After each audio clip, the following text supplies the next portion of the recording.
Hello and welcome to BYJU'S Exam Prep IAS. Welcome to our weekly Places in News. This would be episode number 3 in this series, and we are going to cover the important places that were in news between the 4th and 10th of April. So if you're liking this new initiative, do let us know by sharing your comments and don't forget to hit the subscribe button. So let's get started by taking up the first place that was in news, which is Pakistan.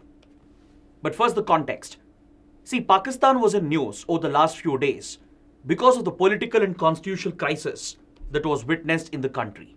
As you might be aware, following this political crisis, Prime Minister Imran Khan had to resign and a new Prime Minister has also been sworn in Pakistan. So this makes the geography of Pakistan very important for your exams. So let's understand the important geographical locations in and around Pakistan by taking the help of a practice question. Which of the following statements are correct? The first statement: Pakistan shares its western borders only with Afghanistan. The second statement: the Pakistan-Afghanistan boundary line is known as the Durand Line. Gwadar and Quetta are located near the Af-Pak border. So to understand which of these statements are correct, we need to take the help of a political map of Pakistan. See, this map clearly shows that Pakistan is surrounded by Afghanistan, Iran, India, and as well as China over here. As you can see, Pakistan's western border is not just with Afghanistan, but it is also shared with Iran. This is what makes the first statement incorrect. And towards the east, Pakistan not only shares its borders with India, but it also shares its borders with China towards the northeast region. Technically, from India's perspective, Pakistan is not supposed to have this boundary with China because this is supposed to be part of the state of Jammu and Kashmir as it existed back in 1947, which is claimed entirely by India. But as you know, Pakistan has illegally occupied parts of Jammu and Kashmir, and as a result, Pakistan happens to share a boundary with China as well. It's in this region, in the Gilgit-Baltistan region, that Pakistan has leased a part of Indian territory known as the Shaksgam Valley to China by signing a boundary agreement in 1963. Then towards the north, Pakistan is separated from Tajikistan over here by a very narrow land corridor of Afghanistan known as the Wakhan Corridor in the Hindu Kush mountain region. Then coming to the provinces of Pakistan, the key provinces are Balochistan, Sindh, Punjab, and Khyber Pakhtunkhwa. In the Balochistan province that borders Afghanistan and Iran, you find places such as Quetta and Gwadar. Both these places are quite often in news. As you can see in the map, Quetta is closer to the Afghanistan-Pakistan border, whereas Gwadar is closer to the Iranian border. So as a result, the third statement is also incorrect. The port city of Gwadar is primarily in news because the Gwadar port has been built by China as a part of its CPEC corridor, or the China-Pakistan Economic Corridor, which passes through Pakistan and via Indian territory, that is territory occupied by Pakistan, and connects Pakistan further with the Xinjiang province of China. This transport connectivity project that China is building via Indian occupied territory and via Pakistan will give China direct access to the Arabian Sea and as well as to the Indian Ocean. So the Gwadar port is strategically very important for both Pakistan and as well as to China. Then coming to the second statement, the second statement is actually correct. The Afghanistan-Pakistan boundary line is also known as the Durand Line because it was drawn up by the Durand Commission in 1893 as a boundary between British India and the then Emirate of Afghanistan. Similarly, Pakistan's borders with India is known as the Radcliffe Line, which was drawn up by the Radcliffe Commission during the partition of India and Pakistan in 1947. So as statements 1 and 3 are incorrect, and since statement 2 is the only correct statement, the right answer is option C, 2 only. Now coming to the second place in news, let's take a look at the South China Sea. The South China Sea was in news last week, mainly because of the BrahMos deal that India has signed with Philippines. Earlier this year, it was reported that India-Philippines have signed a deal to export the BrahMos missile from India to Philippines. Philippines is procuring these cruise missiles from India in order to strengthen its maritime defense and maritime security against the aggression of China in the South China Sea, as both China and Philippines happen to have a maritime dispute in the South China Sea. But last week, the BrahMos deal between India and Philippines was in news for two reasons. One, because of sanctions against Russia. Because you might be aware that the BrahMos missile has been jointly developed by India and Russia. So there was speculation whether the Western sanctions against Russia might affect the BrahMos deal between India and Philippines. So to this question, India-Philippines clarified last week that the BrahMos deal is a bilateral deal between the two countries and it has nothing to do with the Russian sanctions. And it was also in news because just a few days back, there was an accidental misfire of the BrahMos missile from India into Pakistan. This had raised questions over the credibility and reliability of this missile, and it had brought into question the India-Philippines missile deal. But Philippines has clarified that it is going to go ahead with the procurement of BrahMos from India. So that's the reason why the topic was in news, and it's important to focus on South China Sea because China-Philippines have a major maritime dispute in the region, and that is a primary reason why Philippines is strengthening its defense, especially its maritime defense. So let's gain a better understanding of the South China Sea dispute by taking a practice question and by looking at a relevant map. The question says, China and Philippines are party to which of the following disputes in the South China Sea? Is it the Paracel Islands dispute, or the Scarborough Shoal dispute, or the Spratly Islands dispute? The correct answer is option C, 2 and 3 only. China and Philippines are party to the Scarborough Shoal dispute and as well as to the Spratly Islands dispute. Whereas the Paracel Island dispute is purely between China and Vietnam. So to understand these disputes further, we need to look at a map of the South China Sea and talk about the maritime claims, the territorial claims of these countries in the region. See, the South China Sea, which you can see over here, is a strategically and economically very important water body that connects the Indian Ocean with the Pacific Ocean. So this makes South China Sea an important sea lane of communication, and a majority of global trade passes through the South China Sea. This is what makes South China Sea so important from an economic and strategic perspective. Along with this, South China Sea is blessed with great resources. It is blessed with hydrocarbon reserves, fisheries, and rare metals and minerals. So this leads China to claim a large part of South China Sea to itself as a part of its exclusive economic zone. These claims of China, they are in violation of international law, which has been laid down under the UN clause or the UN Convention on the Law of the Sea. Based on historical claims, China has drawn up a U-shaped line that you can see over here, known as the 9-dash line. And on the basis of this 9-dash line, China claims most of the South China Sea to itself. So this brings China into a direct dispute with the other littoral states of the South China Sea. In this map, you can see the Paracel group of islands over here. This is disputed between China and Vietnam. Then a little south from Paracel Islands, you can see another group of islands known as the Spratly Islands, which is disputed between multiple countries. The dispute involves China, Vietnam, Philippines, Malaysia, Brunei, and Taiwan as well. So as you can see, both China and Philippines are also party to the Spratly Island dispute. Then a little further from here, you can see the Scarborough Shoal, which is disputed between China and Philippines. Over this small island, China and Philippines have a long-standing dispute. And in fact, in 2016, Philippines had even filed a case against China over the Scarborough Shoal dispute at the Permanent Court of Arbitration. This case went in favor of Philippines, but China refused to follow the orders of the PCA and it rejected the binding commitments of UN clause, and it has been aggressively pressing its claims in South China Sea without hesitating to even use military power to threaten the other countries.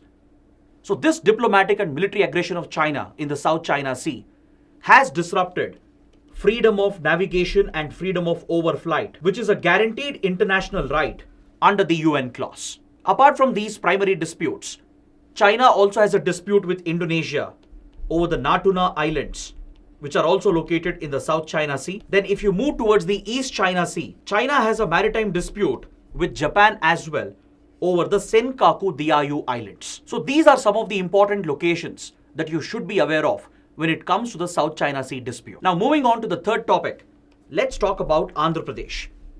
Because just a few days back, 13 new districts were created in Andhra Pradesh, thus making the topic very important for our exams. So let's understand this topic by taking the help of a question. Andhra Pradesh has created a new district to pay homage to the Rampa tribal rebellion of 1922. Who was the leader of the rebellion after whom the new district has been named after? Has it been named after Pingali Venkaya or Alluri Sitarama Raju or Poti Sriramulu, or there is no such district which has been created that has been named after a leader of the Rampa tribal rebellion? So which of the given options is the right answer? See, Pingali Venkaya was a freedom fighter, a follower of Gandhi, and he is considered to be the principal designer of the Indian national flag. And Poti Sriramulu, on the other hand, was also a freedom fighter. He led a hunger strike in 1952, demanding the creation of a separate state for the Telugu-speaking people to separate the Andhra area from the Madras presidency. Eventually, he even lost his life. He sacrificed his life through this hunger strike, which eventually led the first Indian government to create the first linguistic state of India, that was Andhra Pradesh. So clearly, option A and C can be ruled out. The correct answer is option B. Andhra Pradesh has recently created a new district named after a legendary freedom fighter, a tribal freedom fighter known as Alluri Sitarama Raju. See, previously the state of Andhra Pradesh just comprised of 13 districts, which you can see in this map over here. This map depicts the old districts of Andhra Pradesh. But Y.S. Jagan Mohan Reddy, the Chief Minister of Andhra Pradesh, had promised to create newer districts as a part of his decentralization plan in order to provide for effective governance by breaking down the larger districts into smaller revenue areas which can be easily administered and governed. So the objective of the Andhra Pradesh government was to create as many districts to match the number of Lok Sabha constituencies in the state. So from 13 districts, Andhra Pradesh has increased its number of districts to 26 by creating 13 new districts. Andhra Pradesh has 25 Lok Sabha constituencies. So as per this objective, Andhra Pradesh has increased the number of districts to 26. I have given the names of the newly created districts over here, and also the map on my right depicts the new map of Andhra Pradesh, which includes all the 26 new districts. Even though you're not required to remember the names of these districts for the exams, there are some districts which stand out, because Andhra Pradesh has named a few new districts to fulfill the cultural aspirations of the people of the state. Out of the 13 districts that existed previously, except for Srikakulam, Prakasam and Nellore, the 10 other remaining districts were all bifurcated into 2 or more districts. So in total, 13 new districts have been created, and some of the new districts and their names, they stand out. For example, the Vizianagaram district has been bifurcated to create Parvatipuram Manyam, which you can see over here. Then from the district of Visakhapatnam, 2 new districts have been carved out. This includes Anakapalli and Alluri Sitarama Raju. As you can see, one entire district has been named after a legendary revolutionary freedom fighter who fought against the British. In fact, it is this leader who led the Rampa tribal rebellion of 1922, who has served as an inspiration for one of the fictional characters in the recently released popular movie RRR. Alluri Sitarama Raju, he led a tribal rebellion in 1922 against British policies, which was affecting tribal farming and tribal agriculture. So to pay tribute to his contribution, the state government has named an entire district, an entire tribal district, after this leader who led the Rampa tribal rebellion of 1922. Then few other new districts which stand out includes the Sri Satya Sai district, Sri Balaji district and Annamaya district, all of which have been created to pay respect to the pilgrimage sites in Andhra Pradesh, which includes the famous Tirupati Tirumala temple that was previously located in the Chittoor district. Then finally, another new district has been named after NTR to pay tribute to the legendary actor and also the former Chief Minister of Andhra Pradesh and the founder of the TDP, which happens to be a major political party in Andhra Pradesh. So amongst all the new districts that have been created, the Alluri Sitarama Raju district stands out because it has been named after a revolutionary freedom fighter who led a tribal rebellion, and hence it can be very important for your prelims. Now coming to the fourth topic, let's take a look at some of the major dams of India. This topic is in news because over the last few days, the Dam Safety Act of 2021 has been in news. This act was enacted in December 21 and it seeks to promote the safety of dam maintenance and dam operations in the country. Under this law, the National Dam Safety Authority is also being set up, which was in news last week. And the Dam Safety Act itself was in news because of the Mulla Periyar Dam dispute between Kerala and Tamil Nadu. So let's take a look at the major dams of India by taking the help of a practice question. Which of the following are correctly matched? Such format of questions will also come in prelims, which are based on places that were in news. On the left side, we have a list of dams that have been given. They have been matched with the states that they might be located in. So you need to check whether they are correctly matched or not. First, we have the Tungabhadra Dam matched with Karnataka, Bhavani Sagar Dam matched with Tamil Nadu, and the Koyna Dam matched with the state of Maharashtra. All the three have been correctly matched, and hence option D is the right answer. Now let me show you a map which clearly depicts all the major dams of India along with the states that they are located in, and as well as the rivers against which these dams have been built. So here I've shared a table which contains a list of all the major dams along with the states they are located in and the rivers against which they have been built. For example, the Tungabhadra Dam is located in Karnataka over here, built against the Tungabhadra River. Then we have the Bhavani Sagar Dam, which was also there in the question. It is in the state of Tamil Nadu over here, built against the Bhavani River. So similarly, I want you to make a note of all these major dams, the states where they are located, and the rivers against which they have been built. Please note the Rihand Dam in UP, which has been built against the Rihand River. Maiton Dam in Jharkhand, built against the Baraka River. The Koyna Dam, which was in question, is in Maharashtra. You can see that over here, built against the Koyna River. The Bisalpur Dam in Rajasthan, that you can see in the map over here, has been built against the Banas River. Mettur Dam in Tamil Nadu has been built against the Kaveri River, and you can see that in the map over here. Next, we have the popular KRS Dam, the Krishna Rajasagar Dam of Karnataka, built against the Kaveri River, depicted in the map over here. And we have the Indra Sagar Dam in Madhya Pradesh, built against the Narmada. The other important ones include the Cherutoni Dam of Kerala, built against the Cherutoni River, Sardar Sarovar Dam of Gujarat, built against the Narmada River, which you can see in this map. Next, we have the Nagarjun Sagar Dam, which is frequently in news because of a dispute between Telangana and Andhra Pradesh. It is located in Telangana, built on the borders between Telangana and Andhra Pradesh against the Krishna River. Then we have the Hirakud Dam in Odisha, built against the Mahanadi River. You can clearly see that in the map. And the Bakra Nangal Dam, the famous Bakra Nangal Dam, built along the Punjab-Himachal Pradesh border against the Satluj River. And finally, the Theri Dam of Uttarakhand, built against the Bhagirathi River. So please make a note of all these important dams and their locations, and they can be important for your prelims. Now coming to the last topic, we shall take a look at the industrial centers and clusters of India. This topic was in news because the United Nations Environment Programme published a report known as Frontiers 2022 report.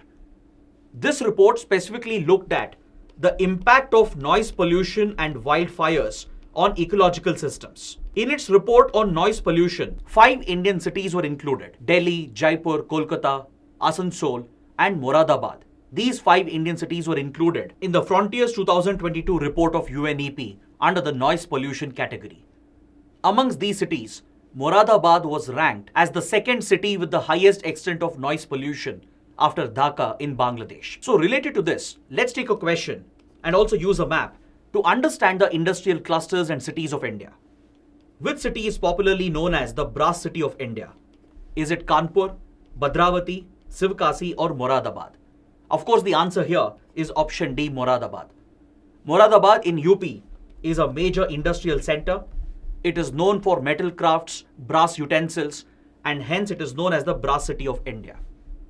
The other 3 cities also happen to be major industrial centers.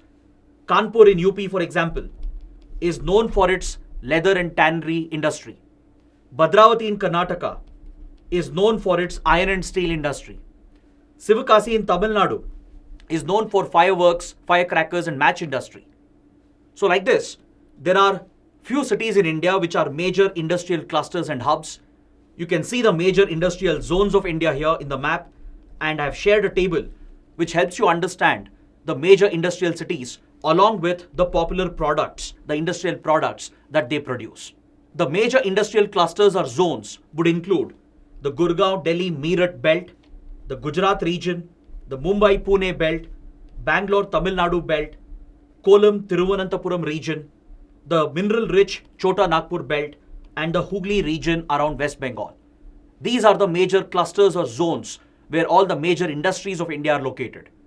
Next in the list over here, I've given the cities along with the popular industrial products that are produced and manufactured in these cities. So please take a look and go through that because it can be important for your prelims and even for your state PCS exams. A few important ones include Ahmedabad for cotton textiles, Anand again in Gujarat for milk and milk products, Bhadravati like I said in Karnataka for iron and steel, then Bokaro for steel plants, then there is Chittaranjan for locomotives, Cochin for shipbuilding, and Moradabad in UP for brass utensils, Nandambakam for surgical instruments, Singhbum for copper and iron ore industries, Sirpur for paper, etc. So please go through the list, identify these cities. Please be familiar with these industrial zones as well, as they can be important for map-based questions in prelims. So with this, I would like to conclude the discussion for this week. If you found the initiative to be helpful, do let us know by liking the video, by sharing the video with fellow aspirants, and also share your comments in the description box below. And of course, don't forget to subscribe to our channel. Thanks for watching.